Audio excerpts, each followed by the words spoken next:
Hello and thanks for joining us on this Wednesday. I'm Jurnee Taylor and here are some of the headlines we're following right now at noon. Compromise is key. The president and congressional leaders continue working on solutions to end the debt ceiling stalemate. What we know about the progress made so far in less than 2 minutes. The staggering toll of the health gap between Black and white Americans. I'm Danya Backus with the findings of a concerning study.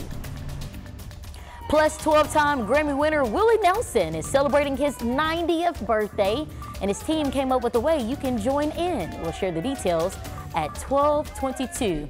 And you know, I think Willie Nelson has a little version of a song called Bring Me Sunshine, if I'm correct, but I don't know. I spare y'all today on my singing, but Nathan, I gotta say it, bring me some sunshine and low humidity while you're at it. The sun has been playing hide and seek out there, Jurnee, this morning into this afternoon. We've got lots of clouds, but those clouds are bringing in some cooler temperatures. Look at the 24-hour temperature difference. We're about 6 to 10 degrees cooler across the board. So when we take a look at the visible satellite with temperatures, you can see that bank of clouds all across a large part of Arkansas with some breaks of sun from time to time, but the temperatures are comfortable into the low to mid 70s, only 67 right now in Fayetteville. Those clouds did produce a few spotty showers this morning, but right now the radar loop is pretty dry. There's a slim chance we could see maybe a stray or isolated shower out there. The winds are bringing in those cooler temperatures from the north-northeast, about 5 to 10 miles per hour. So highs today most likely will not reach 80 degrees in many spots. Warmer temperatures are on the way for our Thursday, and the humidity, it's also coming back. Along with that, another round of showers and storms as we close out the work week. More on that forecast coming up. Thanks, Nathan. Well, now to a story just into the THV 11 newsroom. The Jefferson County Sheriff's Department needs your help locating a missing teen. Deputies tell us the young man on your screen right here, Jalen Bennett, ran away yesterday. He was last seen last night walking in Jefferson County near Camden Cutoff. Jalen is 5'9" and about 169 pounds. He is believed to be in the Little Rock area. If you see him, contact the Jefferson County Sheriff's Department. And officials in Searcy County are searching for a missing swimmer at the Buffalo River. Officials say someone was wading in the river when they lost their footing and were swept away by the river yesterday. He was not wearing a life jacket and never resurfaced. Multiple organizations and dive teams are still searching. This is the first person to be lost on the Buffalo River this year.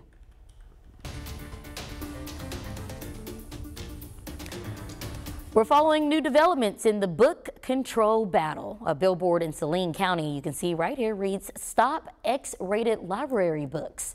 This after the county's quorum court passed a resolution asking the library system to ensure that materials in the children's section are, quote, age appropriate.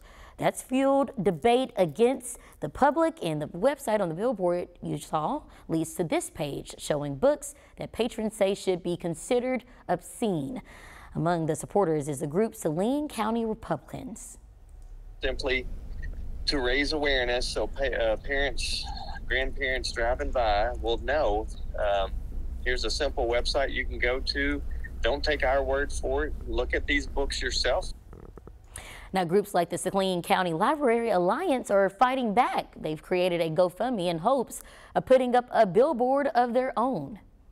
It's got to do with clearing up any confusion. We want to make sure that the public knows the claims being made do not reflect the whole truth at best. The GoFundMe has raised over $6,000, surpassing the original goal amount of $3,500. The group says the money will go toward their billboard and fund any other outreach methods. Well, back in 1962, President John F. Kennedy named this week National Police Week. Tuesday, officials in police held a pair of memorials to honor fallen officers here in Arkansas. The Pulaski County Sheriff's Office held a ceremony to honor 4 deputies killed in the line of duty. I want each of us to remember these individuals, not just today, but let's remember every day we are representing them. North Little Rock and the Little Rock Police Department also held their own memorial. The White House and congressional leaders have appointed senior leaders to head up debt ceiling negotiations on their behalf. The Treasury Department says the government will run out of money to pay its bills by June 1st, adding a sense of urgency to the talks. Skylar Henry has more details from Capitol Hill. President Biden is headed for Japan, even as time is running out to strike a deal over the debt ceiling. I've cut my trip short in order to be for the final negotiations and sign the deal with the majority leader. Republicans slammed the president, saying he waited too long to begin negotiating. Mr. President, stop hiding. Stop traveling somewhere else. America wants an American president focused on American problems, finding American solutions. The president appointed 3 aides to lead the negotiations, including Shalonda Young, the head of his budget office. The Biden administration says it's willing to compromise on changes to domestic energy projects and clawing back about $30 billion in unspent COVID relief money. Republicans want to add stricter work requirements for Medicaid and food stamp recipients. That is a non-starter for many of us in the Democratic caucus. We have to stick to our values. Congressional leaders say they also discussed raising the debt limit for several more years in order to avoid last-minute crises like this. House Republicans say they're open to that, but not without even more budget cuts. What is finally the number? Is it $40 trillion in debt? How much before you say, let's stop borrowing from China and not looking at places that we're wasting our money in? Meanwhile, House Democrats are filing a petition to force a vote on a clean debt ceiling with no strings attached. But the petition can't pass without some Republicans signing off. Skyler Henry, CBS News, Capitol Hill. Now, on the Senate side, the Democratic and Republican chairs of the Senate Appropriations Committee announced they will begin hearings in June to work on a new budget. Meanwhile, House Democrats are pushing a vote today on expelling embattled lawmaker George Santos from Congress. The measure has little chance of passing the GOP majority, but it puts Republicans in the uncomfortable position of taking a stand on their colleague, who has been indicted on charges of wire fraud, money laundering, stealing public funds, and lying to the government. Police in New Mexico identified the gunman in Monday's mass shooting that left 3 elderly women dead. Authorities say the gunman killed 3 women and wounded 6 other people in his neighborhood in Farmington, New Mexico. Bo Wilson was identified Tuesday as the suspect in the mass shooting. As investigators search for a motive, officials say they have not uncovered any information to indicate the gunman knew any of the victims. Turning now our attention to safety. The owners of thousands of Jeep Cherokees are being warned to park outdoors because of a potential fire hazard, even with the engine turned off. The manufacturer warns water that gets inside the power liftgate can spark an electrical fire. The recall involves the model years 2014 through 2016. Arkansas' 17th baby box is being released or blessed today at the Cabot Fire Department Central Station. It comes 8 days after someone in Benton surrendered the 4th baby in the state since the start of the program. The box is aimed to provide a safe haven for newborns in distress. Today's event starts at 10 a.m. and includes speakers like Safe Haven Baby Boxes founder Monica Kelsey and Cabot Mayor Ken Kincaid. And today, several agencies are coming together for the Law Enforcement Torch Run in support of Special Olympics Arkansas. The relay will commence at 9 a.m. and go through Conway, ending with a celebration at the Conway Human Development Center. Beyond its symbolic representation of courage and diversity, the run aims to boost awareness and excitement for the upcoming Special Olympics Arkansas Summer Games. Mindfulness, living in the present and dealing with life struggles can be hard for so many, but meditation can help. CHV 11's Michaela Johnson found that through the UAMS Mindfulness program, people can learn to meditate and walk away with an important skill, all from the comfort of their own home.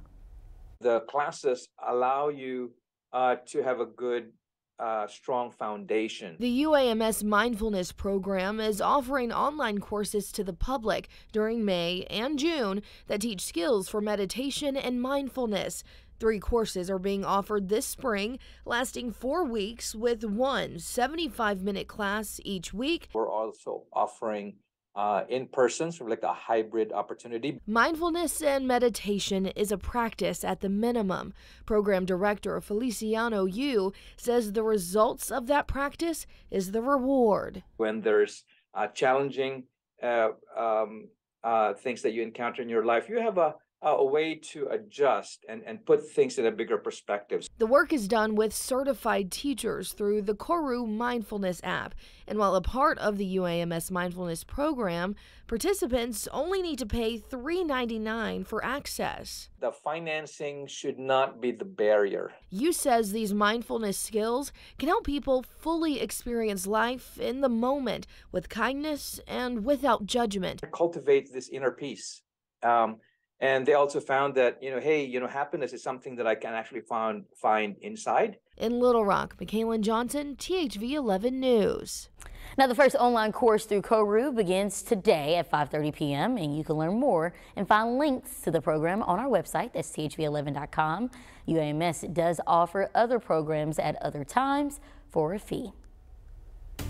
Health disparities among Black Americans are considered a public health crisis.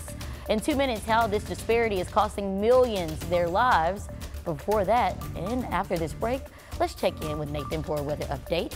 We've got a canopy of clouds across Arkansas throughout most of our Wednesday, but shower and storm chances will be going up to close out the work week, and some of the storms could produce some gusty winds. I'll have more on that timeline coming up.